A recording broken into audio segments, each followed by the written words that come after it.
তো? পরিণিকা মণ্ডল ঠিক 1 মাস হয়ে গেল। হ্যাঁ, পরিণিকা মল্লিক।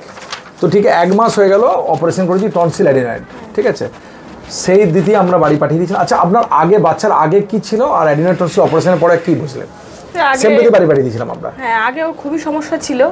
ও সারা রাত ঘুমোতে পারতো না। ওর মুখ দিয়ে যখন মানে নিঃশ্বাস তো মুখ দিয়ে নিতেই পারতো না, এই গাল নাক দিয়ে নিতে পারতো না, মুখ দিয়ে একটু চেষ্টা করতো নিতে, কিন্তু তখন কষ্ট হতো। মুখ দিয়ে শীতকাল রাত্রে যখন ওর মুখটা দিয়ে পুরো মানে এখানে ফেনা হয়ে যেত আর খুব কষ্ট পেতো, আর আমাদেরও ঘুমোতে দিত না। পুরো সারা শীত আমরা দুটো মানুষ জেগে থাকতাম ওর জন্য।